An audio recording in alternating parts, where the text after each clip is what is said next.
nos imbuir de paciência extra para o trabalho de resgate? A resposta para essa pergunta toma a conotação de pergunta.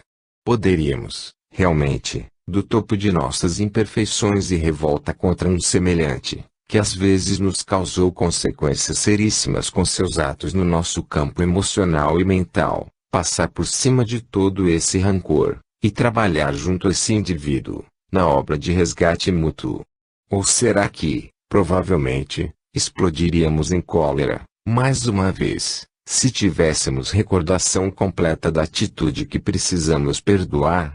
Mais uma vez, a sabedoria infinita de nosso Pai misericordioso nos dá mais uma prova de seu amor através da apresentação de situações de testes, à medida que nosso estágio de evolução possa compreender, nunca nos proporcionando expiações que não tenhamos ainda condições de enfrentar.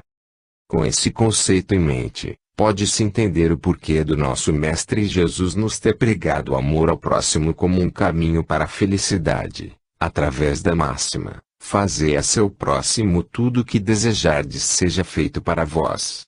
Uma vez que nos desviamos desse código de conduta e executamos contra nosso próximo ações que são opostas a esta ideia, um relacionamento kármico é criado, o que nos forçará a seu correspondente resgate, seja na encarnação atual, seja em uma próxima.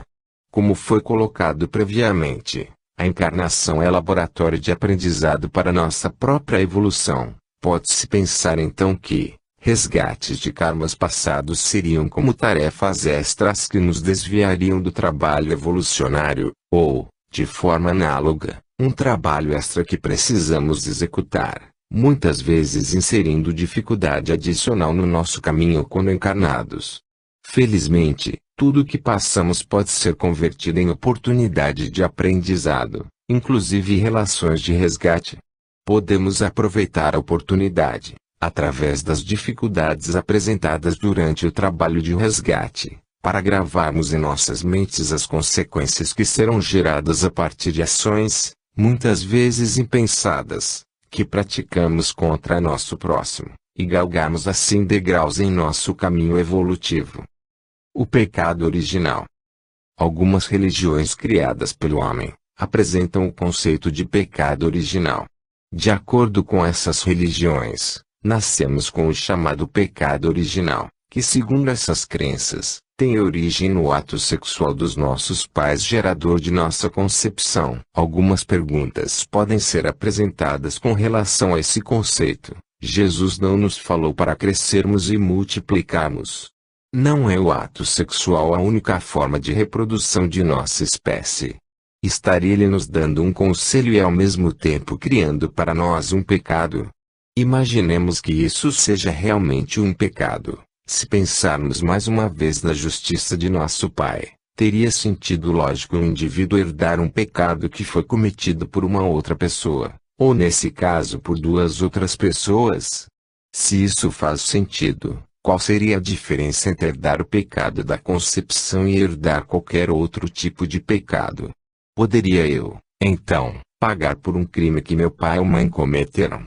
E com relação ao karma como colocado na seção anterior, poderia um filho então executar trabalho de resgate pelo pai? Faria sentido a obtenção de perdão pelo filho, que na verdade, não foi quem executou a ação. A noção de pecado original não é totalmente absurda, quando se olha através do ângulo de karma, reencarnação e evolução. Todos nós, quando nascemos, carregamos o resultado de nossas ações, executadas em todas as nossas vidas passadas. Sabemos que, como ainda estamos galgando os degraus evolutivos, muitas dessas ações geraram consequências negativas a algum de nossos semelhantes. Essas ações, como foi colocado anteriormente, podem ser denominadas pecado. Como, então, carregamos esses pecados conosco de uma ou mais vidas anteriores para a vida atual? Quando nascemos, podemos chamar esses pecados de pecados originais, uma vez que estes foram gerados anteriormente ao nosso nascimento. Lei de causa e efeito.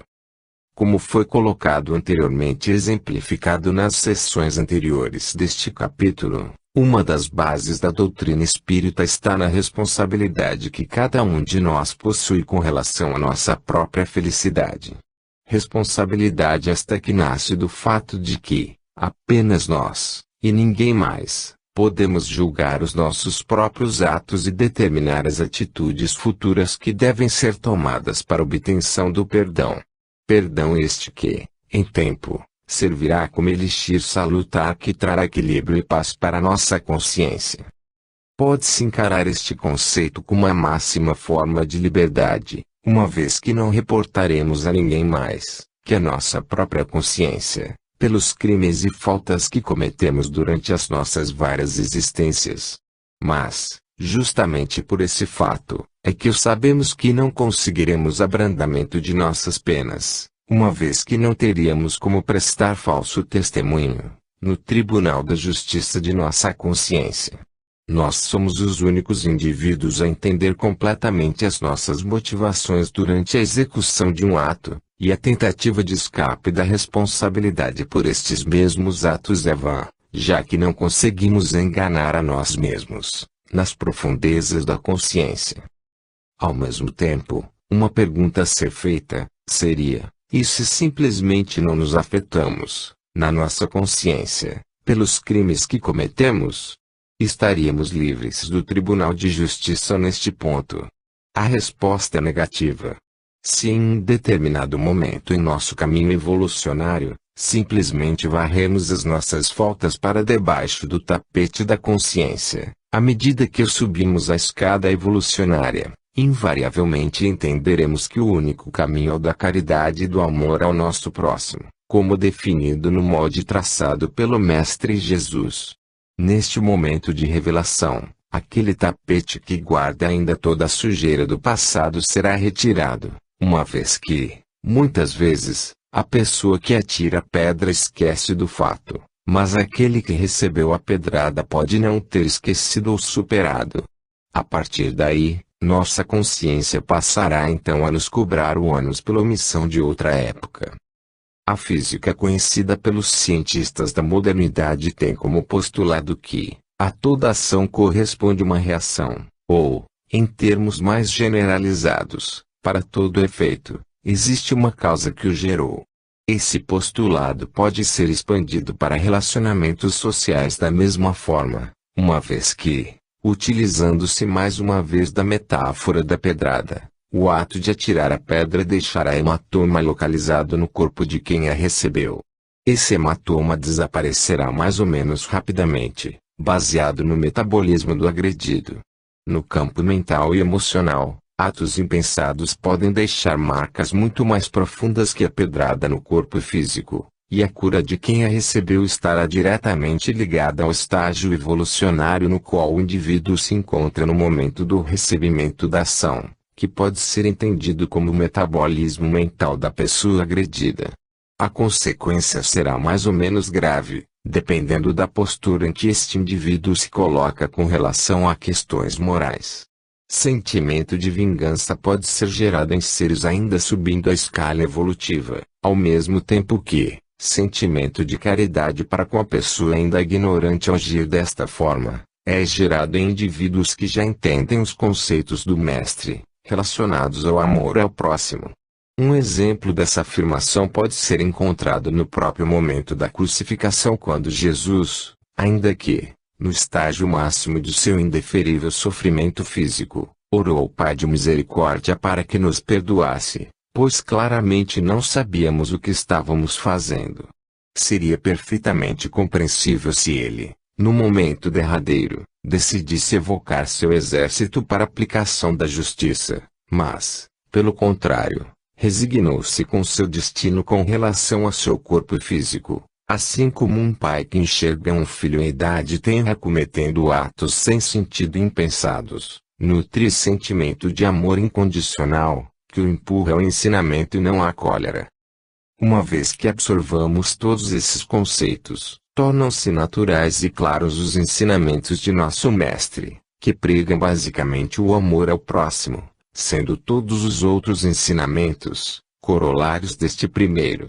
Pois, como podemos provavelmente observar em nosso próprio dia a dia, Ações e sentimentos voltados para o bem geram efeitos positivos, como por exemplo, amizade e gratidão, ao mesmo tempo que sentimentos malévolos geram nada mais que afastamento ou mesmo sentimento de vingança como seus efeitos. Capítulo 7. Inferno, Paraíso e Purgatório.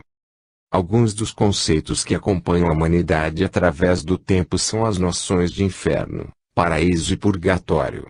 Independentemente da religião que abordamos, esses três conceitos aparecem com nomes diversos, mas sempre presentes como partes integrantes dessas crenças.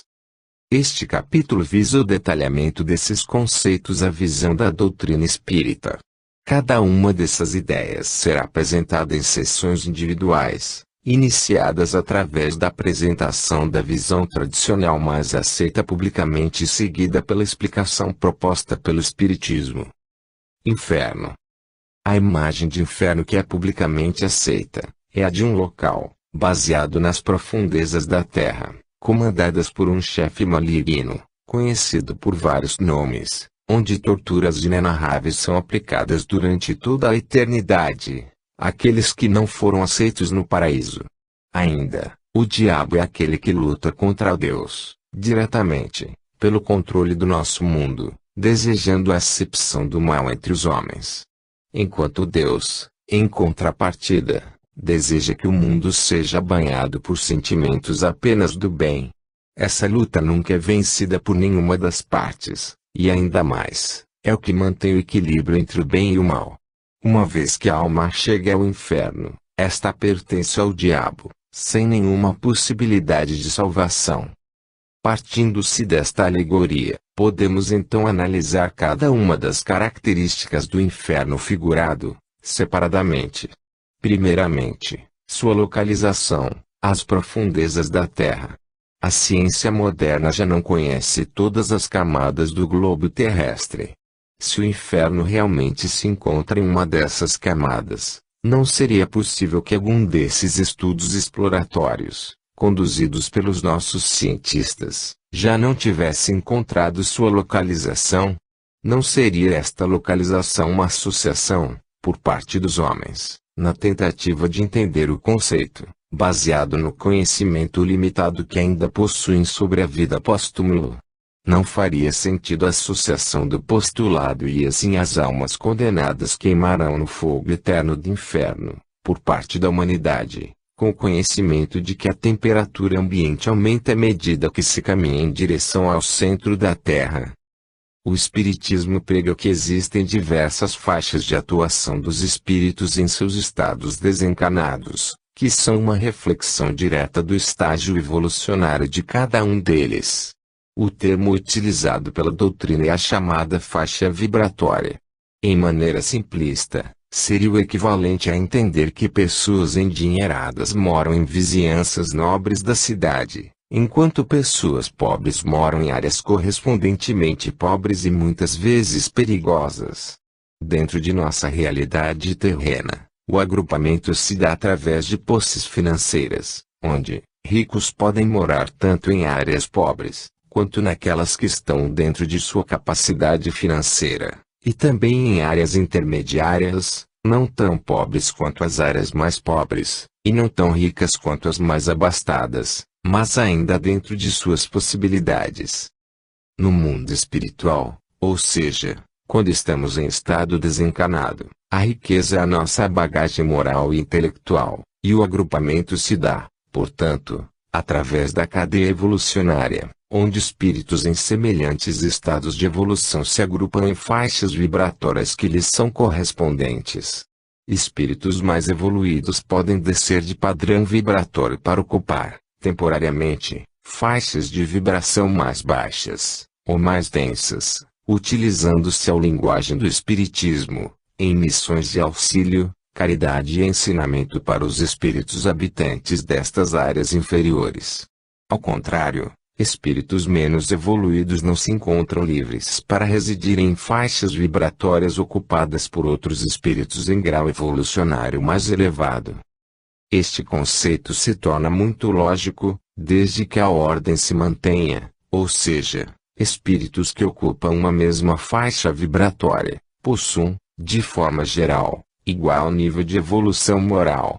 Como a ordem é uma das bases para o trabalho de aprendizado e caridade, seria realmente incompatível pensar em um espírito, ainda nos primeiros degraus evolutivos, cheio de imperfeições e sentimentos de ordem ainda inferior, convivendo entre espíritos de ordem superior, onde apenas o sentimento de amor é encontrado. Este menos evoluído desbalancearia a ordem vibratória da comunidade. Com o conceito de faixas vibratórias em mente, torna-se imediata a associação do chamado inferno com uma faixa vibratória ocupada por espíritos ainda nutrindo sentimentos de ordem grosseira, como vingança, raiva, ciúme e apego aos bens materiais. O que isso significa em termos práticos, é que sua localização não se encontra em camadas inferiores da Terra propriamente ditas, como é acreditado através da interpretação literal dos textos bíblicos, mas em faixas vibratórias inferiores. O Espiritismo associou um nome a essas faixas vibratórias inferiores, o umbral. Convertamos atenção agora à figura do diabo. O conceito de diabo é o de uma entidade de maldade infinita, que é a contraparte de Deus, sendo Deus a bondade infinita. Um outro postulado aceito por todas as religiões é que Deus é único e criador de todas as coisas. Partindo-se deste postulado, que aceitamos como verdade absoluta, como expandido no capítulo Existência de Deus, apresentam-se alguns paradoxos. Se Deus é o criador de todas as coisas, ele então criou o diabo. A pergunta seria, por que Deus criaria uma entidade de maldade infinita, que naturalmente se voltaria contra ele? Uma corrente acredita que o diabo foi inicialmente um anjo que se rebelou contra Deus e resolveu criar o império do mal, que se dedicaria à luta contra o bem. Se o diabo possui maldade infinita, não nos parece uma contradição que Deus permitisse que uma entidade desse calibre pudesse ter sido anjo um dia. Se ele foi um dia anjo, significa basicamente, que foi um dia voltado para o bem. Se existiu dentro dessa entidade a chama do bem, automaticamente, ela não é composta de maldade infinita. Uma outra contradição seria, não criou Deus todos à sua semelhança? Se isso é realmente fato, juntamente com a outra verdade que diz ser Deus o Criador de todas as coisas, chegaríamos à conclusão que Deus criou o diabo não à sua semelhança, pois o diabo é, teoricamente, de maldade infinita. Como se explicaria então a existência de uma entidade fundamentalmente malévola? Mas ainda, qual seria o motivo que levou Deus a criar uma entidade com essa característica? A partir dessas contradições, pode-se chegar à conclusão que o diabo em si, na figura alegórica apresentada hoje, não existe. Mais uma vez, pode-se pensar que o homem resolveu criar uma associação para o conceito de diabo.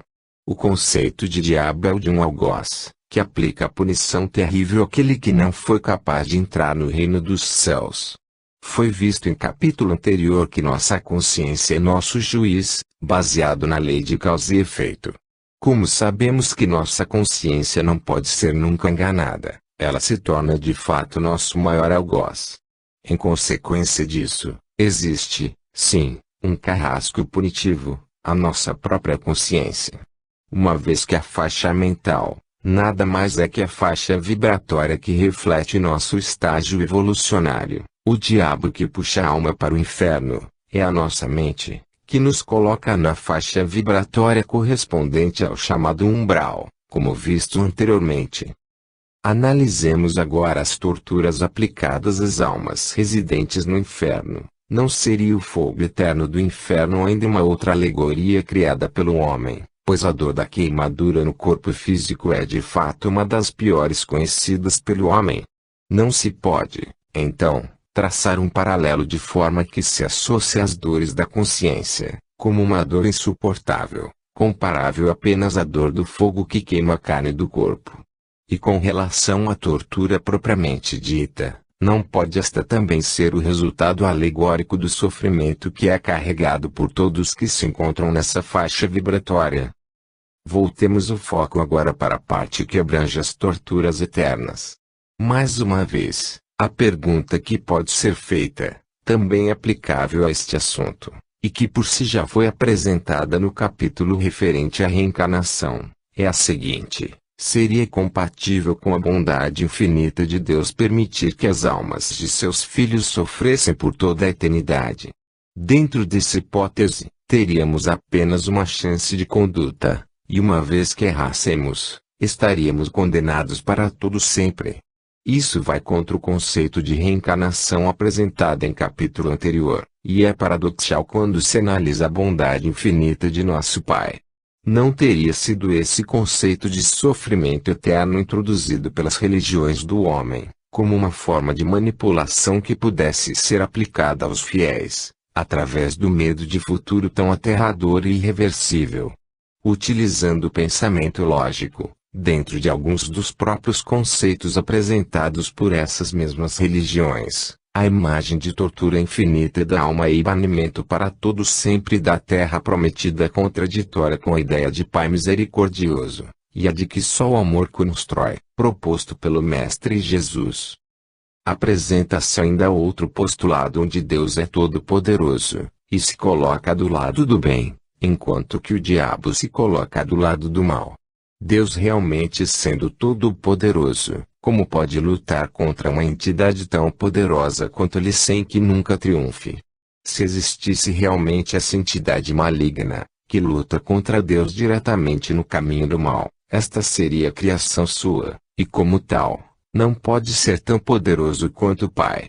Não sendo tão poderoso quanto o Pai, essa chamada luta eterna não pode ser nada mais que mais uma figuração criada pelos homens, uma vez que nenhuma luta, propriamente dita, contra o Todo-Poderoso teria qualquer chance de sucesso, ou mesmo duraria mais que 1 milissegundo. A maneira pela qual o Espiritismo encara essa luta entre Deus e o diabo, nada mais é que a batalha interior contra nossas próprias imperfeições, que nos tira do caminho evolucionário, o qual nos leva ao encontro de Deus. Dentro deste mesmo tema, a luta entre Deus e o diabo, como sendo o que mantém o equilíbrio entre o bem e o mal na Terra, é colocada pelas religiões dos homens, quase que como uma necessidade para a manutenção da ordem na Terra. Esta maneira de pensar indica que o balanço entre o bem e o mal seria uma causa, onde o efeito se encontra na manutenção do equilíbrio.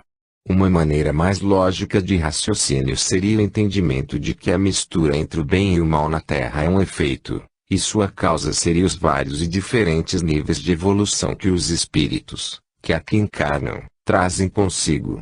Temos espíritos vindos desde as profundezas do umbral, passando por espíritos em estágio de evolução intermediário, chegando a outros que já não, necessariamente, precisariam encarnar neste mundo com fins evolucionários, mas que assim o fazem com missão de paz ou progresso científico para a melhora do planeta. Vimos em outros capítulos que essa mistura de níveis evolucionários proporciona, dentre outras coisas, oportunidade de aprendizado para nossa própria evolução, e evolução de todos os outros espíritos encarnados na Terra. Como se pode notar, a ideia de inferno é alegórica, criada pelo homem, mas que não pode ser dispensada ou associada à pura imaginação. O conceito de sofrimento dos espíritos que se colocam nessa faixa mental específica quando desencarnados, existe de forma inata, tão forte e acesa, que quando encarnados criam essa imagem, aceita pela grande maioria dos homens.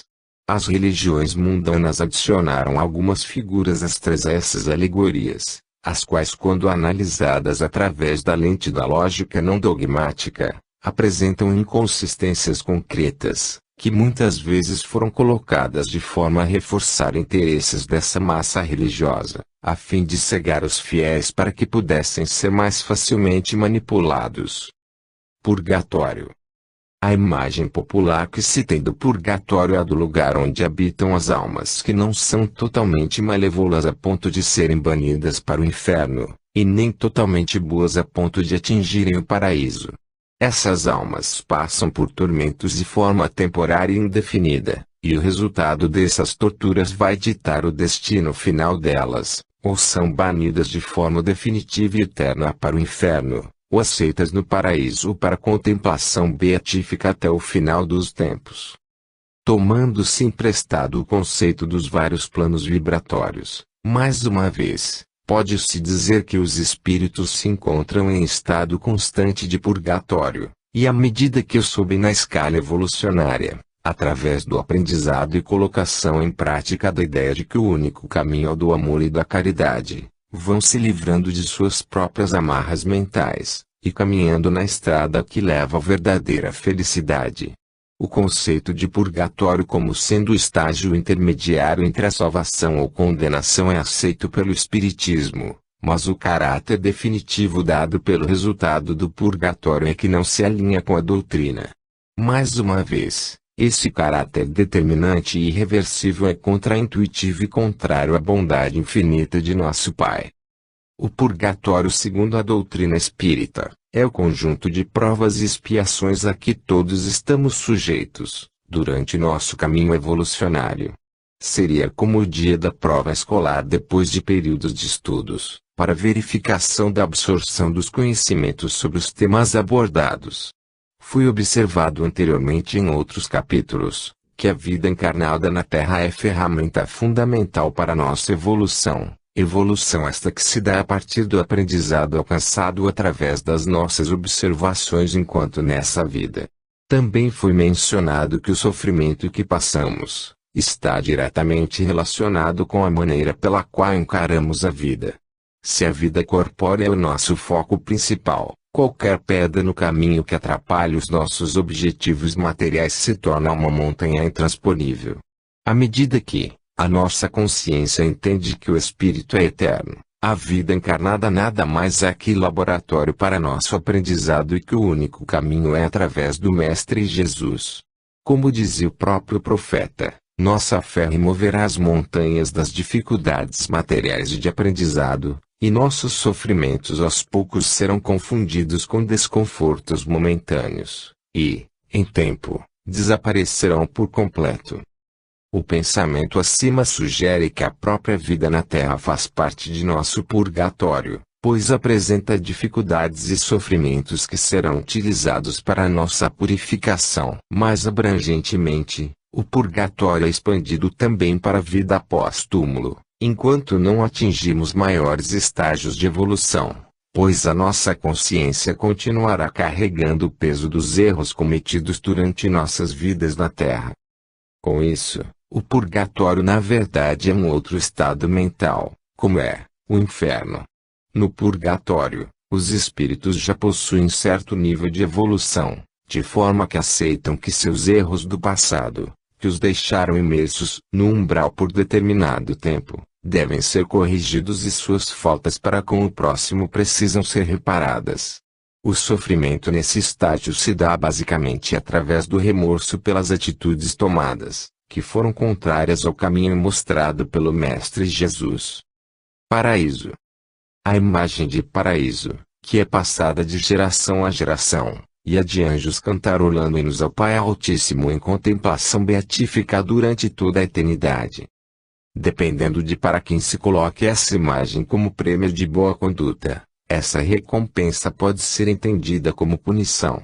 Imaginando pessoas de personalidade ativa, as quais claramente preferem o trabalho contínuo à inércia beatífica, que a figura de paraíso descrita sugere, não nos surpreenderia se essas pessoas se apresentassem decepcionadas com o que deveria ser seu prêmio.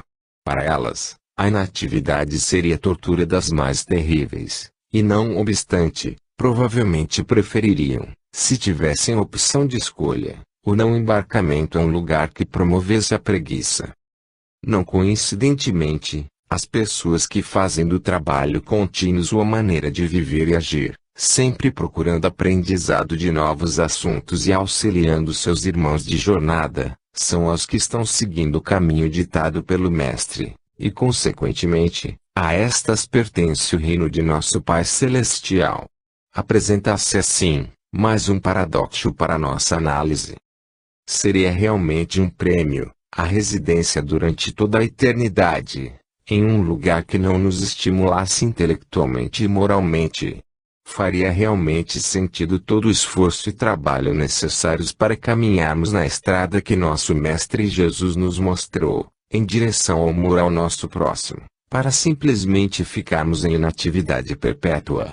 Não nos parece um desperdício de potencialidade deixar de utilizar as almas que foram escolhidas no reino do Pai como outros membros do exército de sua paz, principalmente estas que seriam os generais desse exército devido às suas altas qualidades morais e intelectuais?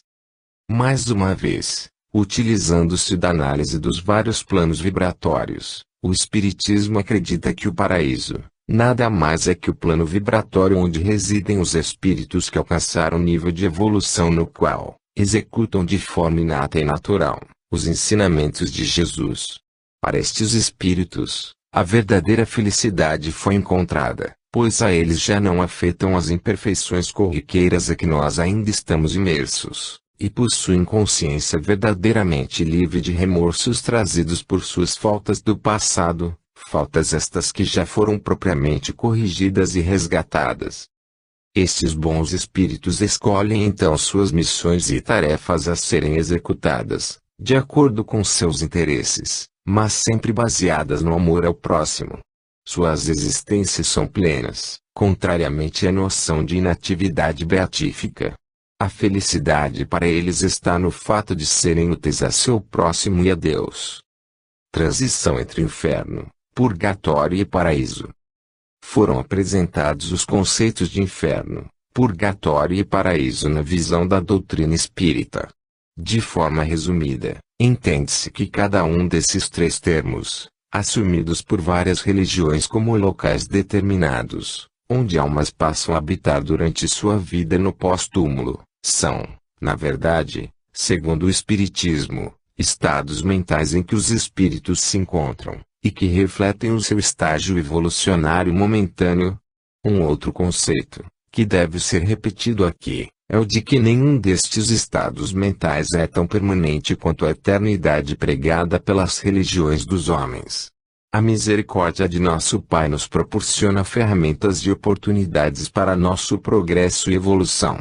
Ninguém se encontra condenado perpetuamente aos sofrimentos estarrecedores do inferno, ou a estágio intermediário e indeterminado do purgatório, ou a contemplação preguiçosa e de pouco uso, do paraíso, como proposto. Espíritos habitantes do umbral, ou inferno como é mais comumente conhecido, podem a qualquer tempo, deixar esse plano de sofrimento, e passar a uma faixa vibratória menos angustiante. Ao mesmo tempo, espíritos que residem em faixas vibratórias intermediárias, estão livres para galgar passos ao encontro do chamado paraíso, cada um a seu tempo e na sua velocidade própria. A pergunta mais natural que se pode propor nesse ponto é a seguinte: como se dá essa transição entre os vários planos vibratórios ou faixas mentais? Mais uma pergunta cuja resposta, apesar de curta e aparentemente simples, possui conotação muito profunda. A maneira pela qual se consegue galgar passos dentro das várias faixas vibratórias é através da reforma interior. A reforma interior é o processo pelo qual aceitamos verdadeiramente o caminho traçado pelo Mestre Jesus através de sua palavra nos nossos corações, e a partir daí, todas as nossas ações serão uma reflexão dessa palavra. Na realidade, o paraíso, ou felicidade verdadeira, são alcançados quando nossas ações, pensamentos e sentimentos, de forma inata e natural, tornam-se exemplos de aplicação prática nos quais se identificam as palavras do Mestre. Quando o Mestre nos falou que ninguém chega ao Pai senão por mim, e que eu sou o caminho, a verdade e a vida, ele nos estava dizendo que seus ensinamentos são um modelo a ser seguido, por todos nós, para o alcance da verdadeira felicidade. Capítulo 8 – Objetivo Maior. Independentemente de crença, raça, posição social ou sexo, existe um forte consenso com relação ao que desejamos de forma inabalável: felicidade. A felicidade é sem dúvida o nosso objetivo maior, e sua procura é fundamentalmente o que nos motiva durante nossas atividades diárias, planos futuros e aspirações. Uma das grandes questões é: o que é a felicidade? Nós, espíritos ainda imperfeitos, em evolução, temos, cada um de nós, os nossos próprios conceitos com relação ao que nos trará felicidade. Aqueles que ainda se encontram presos aos bens materiais, como as riquezas da vida encarnada, acreditam que sua felicidade será alcançada através do acúmulo desses bens durante sua vida na Terra. É comum dizermos que quanto mais riquezas temos, mais ainda queremos, e vemos que esse ditado encontra exemplos práticos em várias pessoas de nosso círculo de conhecimento. É natural vermos indivíduos que, quanto mais conseguem acumular, mais avarentos se tornam, no ímpeto de chegarem a um objetivo numérico, que nem eles mesmos entendem por certo qual é. Durante seu caminho de acúmulo, muitas vezes pisam em tudo e todos que se encontram em sua trajetória egoística, no intuito de não permitirem que nada os separe de seu destino, a riqueza material.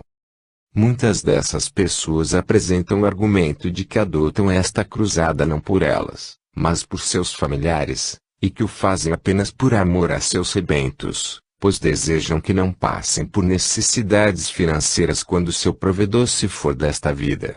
Muitas das vezes, cegam-se a tudo que não seja o trabalho de acúmulo de bens por toda sua vida, gerando o sentimento de desprezo de seus familiares, que não mais o reconhecem como patriarca da família, mas apenas um provedor. Os laços familiares se tornam, com o passar do tempo, cada vez mais enfraquecidos, até desaparecerem por completo. Ao final de suas vidas, tristeza avassaladora lhes invade o coração, pois, mesmo que tenham sido bem-sucedidos em seus projetos financeiros, são paupérrimos no campo do afeto, até mesmo por parte de seus entes queridos. Não souberam saborear os momentos de simplicidade ao lado de seus filhos ainda cambaleando os primeiros passos. Não passaram pelas dores de os verem doentes e pela alegria de os verem vencer essas doenças. Não lhes ensinaram os primeiros números da tabuada, e não os viram graduar na escola. Não lhes deram conselhos com relação a relacionamentos interpessoais, não lhes falaram das dificuldades da vida, e nem também de sua maravilha intrínseca. Não lhes falaram de quão belo é o amor, e de que o único caminho é o desse amor. Não lhes ensinaram as primeiras orações, não lhes falaram nem da natureza e nem de sua perfeição, nem lhes falaram que somos todos irmãos, filhos de um só Pai, todo misericórdia e amor. Não expressaram seus sentimentos de amor pelas suas esposas, não falando suficientes vezes que as amam e que seus trabalhos são tão ou mais importantes que o trabalho remunerado. Nunca lhes disseram que elas são as rochas de sustentação do núcleo familiar, e que sem elas, eles certamente falhariam. Estes passaram pela vida com um único sentimento, o de orgulho próprio, e falharam, como maridos, pais e pessoas. O fato dessas pessoas nunca se sentirem saciadas, durante suas vidas, com os valores que conseguiram acumular é uma prova de que a felicidade verdadeira não se encontra na reunião de bens, e que no seu âmago, ainda procuram por uma coisa que não sabem o que é. Elas, em seus subconscientes, entendem que essa luta por acúmulo de bens nada mais é que frugal efemeridade, e que a felicidade ainda está lá fora, a ser alcançada. Para eles, a contínua busca por mais bens, nada mais é que uma substituição inconsciente da verdadeira luta, à procura da felicidade, que não está arraigada aos bens deste mundo, e que, ou por ignorância ou simples leviandade, por eles não foi buscada. Aqueles que estão um passo adiante dos indivíduos que procuram incessantemente riquezas terrenas, e consequentemente, entendem que existe um algo mais que bens materiais, procuram o alento e conforto na religião dos homens. Já é um passo à frente. Mas, a natureza humana ainda busca o caminho mais fácil. Com isso, As religiões mais procuradas são aquelas que não pregam que todos somos responsáveis pelos nossos atos. A maioria dos homens sente alívio quando lhes é dito que todos seus pecados foram perdoados, uma vez que repitam palavras, algumas vezes, em forma de oração.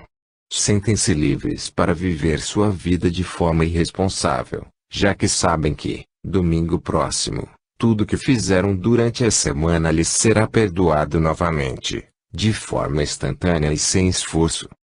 Estes, também, em tempo, sentirão o peso de suas ações em suas consciências, e o chamado perdão de domingo não será mais suficiente, como alívio de suas almas. Começarão a buscar em outras religiões, o que agora lhes falta na atual. Como continuam a busca através de religiões superficiais, que não promovem a reforma interior, nunca acham consolo nas seitas dos homens, e consequentemente, não encontram a verdadeira felicidade. Como os materialistas, sua procura pela felicidade se encontra focalizada fora de suas consciências, onde também não serão bem-sucedidos. O Espiritismo propõe, antes de mais nada, a reforma interior, como explicada anteriormente. Como foi dito, a reforma interior, de forma simplista, nada mais é que o reconhecimento de nossas imperfeições e áreas com potencial para melhora, seguido de aceitação dessas imperfeições de forma que não nos revoltemos contra nós mesmos, e da constante busca de melhora ou conserto dessas falhas através do trabalho e esforço próprios. Esse é o resumo do trabalho de evolução. Temos o gabarito de comportamento nas palavras do Mestre. Sabemos onde nos posicionamos com relação a este molde, que nos é dado através do autoconhecimento de nossas falhas, e, através da análise da diferença dada, entre onde estamos e onde devemos estar, nós mesmos traçamos o nosso plano de melhora, ou, utilizando palavras do Espiritismo, planejamos a nossa carta de vida. A carta de vida é o plano que contém os tipos de experiências que precisamos passar durante nossa vida encarnada. Dependendo de qual ou quais falhas achamos que nos encontramos em condições de acertar na encarnação próxima, um conjunto específico de experiências nos serão apresentadas durante nossas vidas, que nos permitirão tomar as devidas atitudes que nos ajudarão no trabalho de correção dessas falhas. Por exemplo, se o apego a bens materiais é a falha que precisamos melhorar no momento, podemos encarnar em um lar que sofrerá dificuldades financeiras, para que possamos entender que a felicidade não está relacionada a estes bens. Se nos consideramos uma pessoa orgulhosa, poderemos passar por várias situações durante nossas vidas aqui na Terra em que nos humilharão, para que possamos entender que todos somos iguais perante aos olhos do Pai. Todas as provas que nos são apresentadas durante nossas vidas encarnadas, então, são escolhidas por nós, para que possamos trabalhar os diferentes ângulos de nossas imperfeições. A partir desse conceito, felicidade parcial é encontrada à medida que superamos cada uma dessas falhas, e a felicidade verdadeira é alcançada quando finalmente vivemos em completo alinhamento com os preceitos que nos foram passados pelo profeta Jesus. Espiritismo é então, também religião, pois trata a vida pós-túmulo como todas as outras religiões dos homens. No entanto, uma diferença fundamental entre esta e outras religiões se encontra no fato do Espiritismo não se declarar dono da verdade. Para o Espiritismo, feliz é aquele que consegue iniciar e seguir no processo de reforma interior, independentemente de seu credo e religião de preferência. O interesse principal da doutrina não é o de recrutar fiéis a todo custo, como muitas das religiões dos homens atuam. O que a doutrina oferece é um conjunto de informações que podem e devem ser utilizadas pelos homens, para que mais facilmente iniciem seus processos de reforma interior. Chama-se bom espírita, não necessariamente aquele que carrega a bandeira da religião espírita, mas aquele que segue os ensinamentos do bom pastor, independentemente se este chama sua maneira de agir de espiritismo, catolicismo, budismo, taoísmo ou islamismo. A reforma interior é processo que não pode ser imposto, e ao mesmo tempo, entende-se que é sinônimo de evolução. A liberdade de ação e o livre-arbítrio são os maiores postulados da doutrina.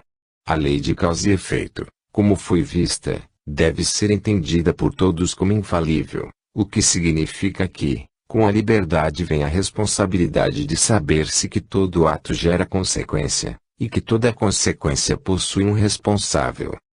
Em toda religião, existem sempre aqueles que tentam tirar proveito próprio utilizando-se da fé de seus seguidores.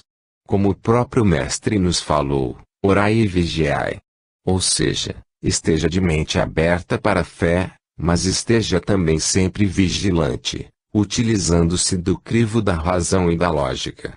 Julgue a moralidade do grupo de trabalho pelos frutos do trabalho, não apenas pelas palavras oratórias de seu condutor. Mantenha sempre em mente que espiritismo é mais que religião, é também filosofia e ciência, e como tal, baseada na lógica. Mais uma vez, o verdadeiro espírito é aquele que segue a palavra de Jesus. Lei do progresso moral e científico. Definimos o que a evolução significa em termos simplíssimos. Em escopo mais amplo, a evolução não apenas se dá no campo moral do indivíduo, mas também no científico.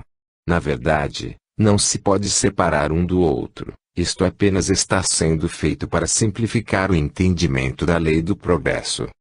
A lei do progresso nos diz que tudo evolui. Não apenas os indivíduos, como foi apresentado, mas também vegetais, animais e até planetas. O universo está sempre em movimento, sendo uma estrutura dinâmica, em escopo muito mais amplo que nossos cientistas modernos acreditam. Estes já identificaram que a galáxia se encontra em movimento expanditório, mas a dinâmica desse sistema possui complexidade muito mais avançada que um simples movimento de expansão. De acordo com este postulado, mundos que hoje possuem características ainda rústicas, em tempo, evoluirão a ponto de se tornarem lar de espíritos que se encontrem em faixa evolutiva mais adiantada. Mesmo a Terra, que hoje é reconhecidamente local de provas e expiações para os espíritos que ainda lutam pelas suas reformas interiores, progredirá e passará a ser o lar de espíritos com nível de evolução superior ao atual. Quando Jesus nos falou que, chegada é a hora de separar o joio do trigo, ele nos estava dizendo que a hora está próxima para que o planeta inicie o seu período de transformação. Logo, os espíritos que conseguirem progredir em suas reformas internas, a ponto de se colocarem na faixa evolucionária, em que a Terra estará posicionada após sua transformação, neste plano permanecerão. Aqueles que ainda lutam, mas sem o devido sucesso, serão devidamente realocados para outro mundo, que se transformará no novo planeta de provas e expiações, como a Terra é hoje. Quando se diz que o progresso científico não pode ser devidamente separado do moral, entende-se que, como na escola, matérias que os alunos entendem através do raciocínio, são muito melhor assimiladas que aquelas que são simplesmente memorizadas. Os assuntos memorizados apenas residem no cérebro até que o novo utilize este espaço de memória, enquanto que, o que foi entendido através do raciocínio, permanece armazenado. No campo da evolução mesmo ocorre. A ciência é utilizada para o entendimento dos motivos pelos quais atitudes morais devem seguir o caminho ao invés do B. Uma vez que explicação não puramente dogmática é apresentada, nossa inteligência não é ofendida, e passamos a realmente compreender o motivo pelo qual precisamos agir de uma determinada forma. Um simples exemplo seria o do conceito de reencarnação. Como vimos em capítulo anterior, a reencarnação em si é a resposta para várias perguntas existenciais que não possuíam resposta no terreno da lógica. Outras questões filosóficas, relacionadas com questões morais, que também não encontraram respostas, podem ser entendidas no terreno da ciência, o que, a partir desse momento, nos dá motivação extra para implementarmos o que o Mestre nos falou, não apenas por fé, mas agora também, pela base da ciência. A fé. Todas as religiões humanas pregam que a fé é o que nos move na execução de seus dogmas, a começar pela não contestação desses mesmos dogmas. Estas religiões pregam que tudo que elas nos passam, chegam diretamente de Deus, e por isso, se achamos que esses dogmas não se alinham com a lógica, ou se achamos inconsistências em seus preceitos, os falsos profetas nos dizem que somos homens sem fé. O que seria então a fé? Podemos dizer que a fé não possui relação nem mesmo indireta com os dogmas religiosos, mesmo porque esses dogmas foram criados por homens, e não por Deus.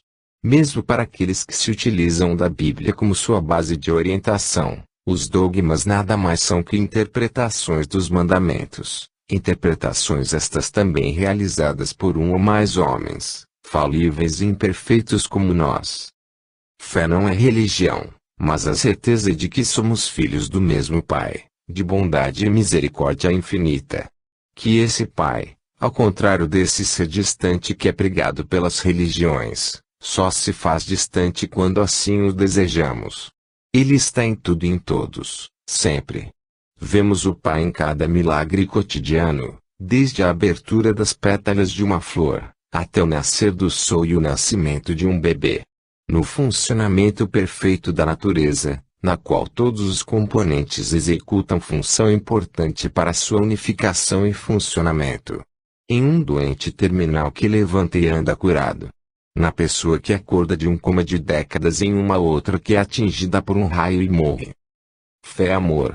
O amor do Pai que é sentido através de todas as oportunidades que nos são dadas para evolução. A bênção da reencarnação e do livre-arbítrio. O trabalho. A caridade entre os irmãos. O sentimento de que todos realmente somos irmãos e parte de um mesmo todo. O sentimento de que enquanto uma única alma esteja perdida, felicidade completa não pode ser encontrada por todas as outras. O sentimento de unidade em que trilhões e trilhões de espíritos realizam trabalho importante e fundamental na obra de criação do Pai misericordioso. Fé é certeza. Certeza de que para toda noite há o dia, e de que para toda tempestade há o arco-íris e os pássaros que cantam. Certeza de que nós fomos criados à sua imagem, e que, em tempo, também acordaremos para a verdadeira fé.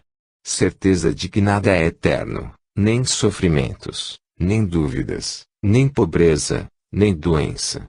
Certeza de que a morte nada mais é que sono curto até o despertar na nossa verdadeira morada, junto dos nossos amados. Fé é confiança. Confiança de que o bem sempre prevalece sobre o mal. Confiança de que inimigos do presente serão amigos do futuro. Confiança de que nossas imperfeições também são temporárias, e que serão, em tempo, transformadas em fortalezas. Confiança de que o único exército infalível é o exército da paz e da caridade, e de que suas únicas armas são as palavras do Mestre Jesus. Fé é união. União que começa no seio familiar, eventualmente se expande até amigos, e finalmente incorporará cada alma existente no globo e no universo. União que nos faz sentir protegidos e amparados, mesmo quando nos sentimos sós. União que carrega o enfermo no colo, e que mais tarde permitirá que o doente de hoje cure o doente de amanhã. Fé é humildade. Humildade de sentirmos no fundo de nossos corações que todos nós somos verdadeiramente iguais. Os professores de hoje serão os alunos de amanhã. Os mais inteligentes são responsáveis pelos que ainda se encontram em caminho de aprendizado, pois no passado foram também ensinados. Humildade de reconhecermos que o trabalho é a ferramenta que nos leva para junto de nosso Pai. Capítulo 9 – Escopo da vida na Terra no quadro geral da existência. Já foi colocado anteriormente que a Terra se caracteriza como lugar de provas e expiações, que é laboratório onde podemos utilizar nossas experiências e consequentes observações dessas experiências, como ferramentas para a nossa evolução. Foi também mencionado que a evolução do cosmo não se restringe apenas aos seres da espécie humana, mas também é expandida para o coletivo, de forma que inclui povos e também mundos. Como tal, podemos chegar à conclusão que a Terra, como organismo coletivo, se coloca em uma posição determinada no quadro geral evolutivo. Está à frente de outros mundos, habitados por espíritos ainda mais básicos que os que habitam o nosso globo, e obviamente, atrás de outros vários, que hospedam espíritos de inteligência e acuidade moral mais elevadas que as nossas no momento. Como também foi mencionado anteriormente, o nosso molde de comportamento, ou mesmo, objetivo temporário de evolução, é o de alinharmos o nosso modus vivendo com a palavra de nosso Mestre Jesus. O sucesso virá quando começarmos a agir de forma inata, a maneira que Jesus nos ensinou, baseados nos conceitos de amor e caridade ao próximo, e quando nosso coração estiver completamente protegido de sentimentos que não sejam os do bem, de vaidade e orgulho, que são ferrugens que corroem o nosso espírito e as pedras que impedem que corramos no caminho sem nos machucarmos. Nós, seres imperfeitos, que sabemos de nossas falhas com relação ao nosso molde de comportamento, podemos dizer que estamos à frente daqueles que ainda não despertaram sua inteligência para questões mais filosóficas como estas, e ainda nutrem apenas sentimentos rústicos, ligados à garantia de existência. Também, como é de se esperar, nos colocamos atrasados com relação a outros seres, que já trilharam o nosso caminho no passado, e hoje buscam objetivos mais elevados que os nossos. Os seres atrasados com relação a nós, pertencentes a mundos que são compatíveis com seus estados de evolução, encarnam quase que continuamente, sem passarem por longos tempos na erraticidade, pois para eles, este estado lhes confundiria ainda mais os seus ideais basicamente imateriais. Não compreenderiam este estado como parte de um todo existencial, pois a única coisa que compreendem são os instintos carnais de manutenção da espécie. Quando morrem seus corpos físicos, encontram-se em estado inconsciente à espera de sua próxima encarnação, para que continuem seu lento trabalho evolutivo. O trabalho de controle de encarnações de todos esses seres é de responsabilidade de espíritos em fase superior de evolução, que por caridade, devotam-se temporariamente ao trabalho de gerenciamento desses mundos, pois entendem que foram, no passado, também beneficiados por espíritos superiores a eles. Os espíritos que encarnam nesses mundos, não participam da arquitetura de suas cartas de vida, que como vimos, é a planta onde se determinam os tipos de experiências que serão apresentadas durante o período de encarnação. Suas vidas encarnadas são curtas, pois a ciência nestes mundos ainda não desenvolveu medicina para a cura de doenças, assim como sua tecnologia ainda não se utiliza dos campos conhecidos pela nossa ciência, o eletromagnético, gravitacional, forte e fraco, para aumento de sua qualidade de vida. O próprio ambiente natural onde vivem é hostil, de forma que suas maiores ambições são as de busca de alimentos, reprodução e moradia. Buscam seres de sexo oposto apenas para fins reprodutivos, sem o desenvolvimento de relacionamento afetivo com estes. Agem, como os animais de nosso mundo, por instinto de manutenção da espécie, mantendo o relacionamento interpessoal básico e a nível unicamente carnal. Cada mundo possui um molde, que é o objetivo evolucionário para os passos na evolução. Quando atingimos esse estágio, somos promovidos ao próximo mundo na escala. Por exemplo, os nossos irmãos descritos acima, que finalmente galgaram todos os necessários degraus evolutivos, determinados para o mundo imediatamente inferior à Terra, no grau evolutivo dos planetas, são transferidos para a Terra, onde começam seu novo trabalho evolucionário, com o objetivo de alcançarem o molde de comportamento determinado para esse globo, a palavra do Mestre Jesus. Para estes, as primeiras encarnações terrenas se dão como selvagens e silvícolas, habitando muitas vezes regiões afastadas e até mesmo desconhecidas. A transição entre os mundos ocorre de forma gradual, pois, o Pai em toda sua bondade, apenas nos concede provas nas quais podemos ser bem-sucedidos. Estas primeiras encarnações no nosso planeta, servem para que os espíritos possam se adaptar às novas leis físicas que governam essa morada, bem como às necessidades básicas para o novo vaso físico.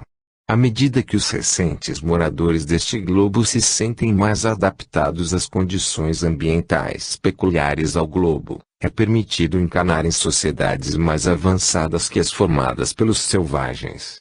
Aos poucos são introduzidos em organismos sociais cada vez mais avançados e complexos, de forma que possam aos poucos acordar para necessidades além do nível material.